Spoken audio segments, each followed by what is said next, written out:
Okay students, now we will discuss about another topic, female reproductive system. इससे पहले हमने male reproductive system को discuss किया था, उसके सभी पार्ट्स को डिस्कस किया था. सिमिलरली हम फीमेल रिप्रोडक्टिव सिस्टम को भी डिस्कस करेंगे. So let's start with female reproductive system. Well, the female reproductive system consist of a pair of ovaries, a pair of oviduct जिसे हम फैलोपियन ट्यूब्स भी कहते हैं, uterus, vagina and external genitalia. ठीक है. Out of these all organs, ovaries जो है वो प्राइमरी सेक्स ऑर्गन है जो हम पहले भी डिस्कस कर चुके हैं, एंड और जो अदर ऑर्गन्स हैं ये सेकेंडरी सेक्स ऑर्गन है जो फर्टिलाइजेशन में हेल्प करते हैं. So let's start with ovaries. The ovaries are the two almond-shaped structure laying the either side of the vertebral column behind the kidney. ये जो vertebral column है जो बॉडी को एक स्ट्रेंथ प्रोवाइड करता है, जो हमारे शरीर को बिल्कुल स्ट्रेट रखता है, उसके दोनों साइड में प्रेजेंट है और किडनी के जस्ट बिहाइंड में ये लोकेटेड है दो आलमंड शेप की ओवरीज. ओके. सिमिलरली फंक्शन क्या है देखिए.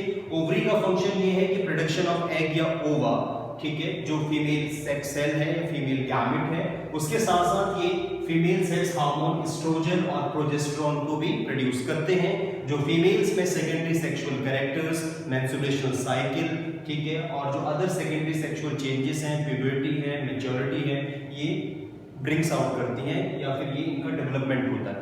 तो फीमेल में सभी जो सेकेंडरी सेक्सुअल कैरेक्टरिस्टिक्स हैं, जो सभी डेवलपमेंट हैं, ये सभी इन दोनों हार्मोन की वजह से होगा, एस्ट्रोजन और प्रोजेस्टेरोन की वजह से. Now as the egg grows larger the follicle also enlarge, ठीक है, and get filled with a fluid. ठीक है. फॉलिकल जनरली एक ओवा को एक एक मेम्ब्रेन लाइक स्ट्रक्चर है जो ओवम को सराउंड करेगी, उसको प्रोटेक्ट करने का काम है, और जैसे ही ओवम क्या है मैच्योर होगा तो वो फॉलिकल्स ब्रेक हो जाएंगे. ठीक है. Now at this stage it becomes mature and it is called Graafian follicle, और जब वो mature हो जाते हैं तो उन्हीं follicle को हम कहते हैं Graafian follicles. Similarly, normally one egg is released every month on one of the ovaries. हर एक ओवरी से एक एग रिलीज होता है हर एक मंथ में, ठीक है, अराउंड 28 डेज में. ओके. तो हम इसको डिस्कस करेंगे ओवम के बारे में. ठीक है. अभी तक तो हमने ये डिस्कस किया कि एग के चारों ओर एक ग्राफियन फॉलिकल्स है जिसका काम है उसको प्रोटेक्ट करना. जैसे ओव्यूलेशन होगा तो वो जैसे एग मैच्योर होगा तो ग्राफियन फॉलिकल्स ब्रेक होके ओवम को रिलीज करेंगे. Okay. Now let's discuss structure of an ovum. Ovum का स्ट्रक्चर क्या है देखिए. An ovum is a spherical and non motile structure. One of the most important point, non motile. Ovum non motile structure है, जबकि जो sperm है वो motile structure है. ठीक है. आपसे डिफरेंस पूछ लेता है स्पर्म और ओवम में, तो ये सबसे मोस्ट इंपॉर्टेंट डिफरेंस आप लिख सकते हैं कि जो स्पर्म है वो मोटाइल स्ट्रक्चर है, मोटाइल गैमेट्स से मूव करते हैं, मूवेबल है, while the ovum are non motile, ये मूव नहीं करता. ठीक है. Now it is contain cytoplasm and centrally located nucleus. इसमें साइटोप्लाज्म होगा, ठीक है, और एक सेंटर में इसका न्यूक्लियस लोकेटेड होगा. थोड़ा सा इसमें पेरिफेरी में मूव हो चुका है. ओके.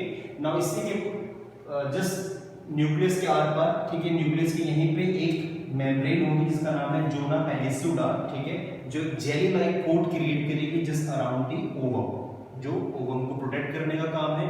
इसी के साथ साथ the ruptured Graafian follicle to release a mature ovum from the ovary at an interval of 28 days, और इसी को हम कहते हैं ओव्यूलेशन.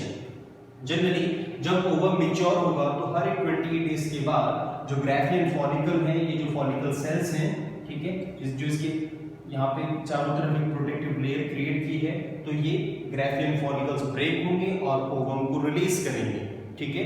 और ये कब होगा? हर एक 28 डेज के बाद, और उसी एक रेगुलर इंटरवल के बाद इस प्रोसेस को हम कहते हैं ओव्यूलेशन. अगर ये प्रोसेस चलती रहे एक रेगुलर इंटरवल तक तो उस कंडीशन को हम कहते हैं ओव्यूलेशन. अब प्रश्न ये बनता है कि ओव्यूलेशन कब स्टार्ट होगा? ओव्यूलेशन स्टार्ट होगा at the time of puberty, या हम कहें ऑनसेट ऑफ प्यूबर्टी. जब प्यूबर्टी स्टार्ट होगी अराउंड 10 to 11 ईयर की एज में गर्ल्स में, तो ओव्यूलेशन स्टार्ट हो जाएगा. ठीक है. और सिमिलरली अगर ये मेल में हो तो उसे हम कहते हैं स्पर्मेटोजेनेसिस, जो हमने मेल रिप्रोडक्टिव सिस्टम में डिस्कस किया था. ठीक है. Now the next point is, अभी तक तो हमने ये डिस्कस किया कि सभी जो प्राइमरी सेक्स ऑर्गन है, फीमेल सेक्स ऑर्गन है ओवरी, उसको हमने डिस्कस किया. अब हम डिस्कस करते हैं सेकेंडरी सेक्सुअल ऑर्गन कौन कौन से. देखिए स्टूडेंट्स, फेलोपियन ट्यूब या ओविडक्ट, ठीक है। Fallopian tube most important part है जिसे हम कॉमनली ओविडक्ट भी कहते हैं। देखिए क्या काम है इसका, द फेलोपियन ट्यूब या ओविडक्ट या जिसे हम यूट्राइन ट्यूब कहते हैं, ये कैरी करेगी एग को from the ovary to the uterus. Ovary से यूट्रस तक एग को कैरी करने का जो काम है वो फेलोपियन ट्यूब का ही है। और जब सर्जिकली, ठीक है, हम जनरली कंडीशंस होते हैं जिनको मैं लेटर डिस्कस करूंगा कि अगर हम सर्जिकली बैरियर क्रिएट करें कि जिससे स्पर्म और ओवम का फ्यूजन ना हो, तो उस कंडीशन में हम फेलोपियन ट्यूब्स को कट करते हैं, जिनको हम लेटर डिस्कस करेंगे रिप्रोडक्टिव हेल्थ वाले पॉइंट में। तो जनरली मोस्ट इंपॉर्टेंट पार्ट है ये जिसका काम है एग को कैरी करना। Similarly each oviduct is about 12 centimeter long, ये around 12 centimeter long है, and the ovum released from the ovary enter into the fallopian tube। और जो भी ovum release होगा ओवरी से after maturity, it means her 28 days के बाद वो fallopian tube में enter होगा। It means that fallopian tube एक carrier है ovum का। Now the next one is uterus। uterus जिसे हम worm कहते हैं। अभी हम इन सभी पार्ट को डायग्राम से समझेंगे तो ये चीजें काफी और इजी और सिंपल हो जाएंगी। The uterus or worm is a hollow, thick-walled muscular organ located in the lower abdomen with an ovary on each side। Ovary के जो जनरली लोअर abdomen में दोनों तरफ जो है यूट्रस है, ठीक है।